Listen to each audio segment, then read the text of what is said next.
So, as unpopular and nerdy as I was as a kid, becoming a nutrition professor has wildly increased my popularity at family functions, holiday gatherings, and to friends on Facebook I haven't seen in 10 years.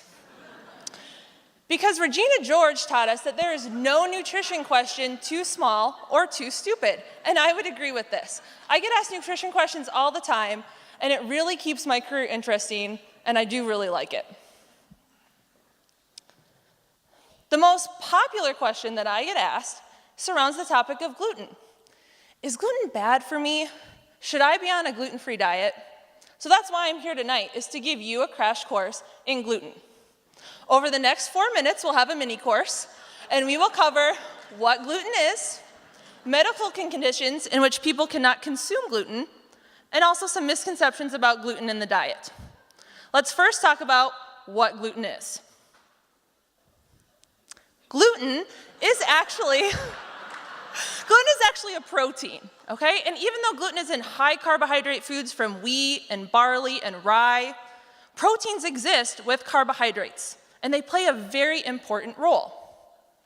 Gluten actually stems from the Latin word for glue, which is awesome because that's the role that it plays. It holds together the carbohydrates and the sugars and gives your pasta and bread the structure that you're used to seeing. So it is important. We'll next talk about some conditions in which gluten cannot be tolerated, some medical conditions. We'll first talk about celiac disease, which is one of the more popular that it gets talked about. In celiac disease, the intestine cannot recognize gluten, so it can't break it down.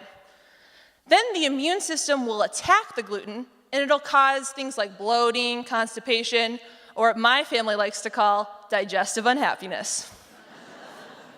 It's true. You might have also heard of non-celiac gluten sensitivity, okay? And this is where those people still have digestive unhappiness, but the immune system isn't involved. The gluten itself just kind of disturbs the lining of the intestine. Despite the gluten-free craze, less than 2% of the population has celiac disease, and only about 6% of the population has gluten sensitivity. And both of these conditions should be diagnosed by a medical professional with the right tests. Even though less than 10% of the population has these diseases, gluten avoidance is on the rise. In national polls, up to 20% of people claim that they avoid gluten in their diets because they're afraid that it's harmful and unhealthy.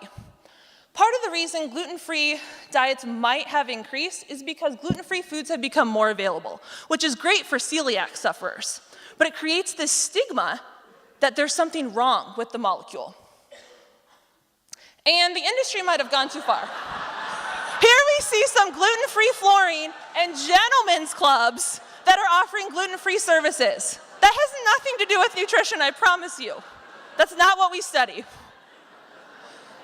So this gluten-free craze is kind of really feeding on this fear. And I want you to remember that gluten is a protein. It's not a toxin, it's not a carcinogen, it's a protein that acts like glue. Trivia, I tell you. Lastly, I want to talk about an example of a misconception about gluten in the diet. People often say, I want to go gluten-free to lose weight. And that's not always the case. It doesn't always lead to being healthier when you're consuming a gluten-free diet.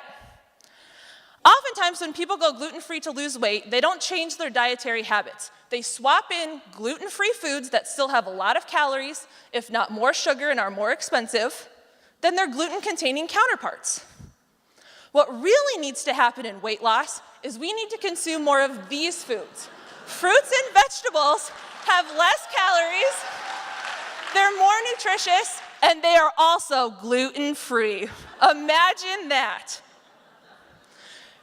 Because weight loss in this example is about energy balance. It's about calories in compared to calories out, briefly.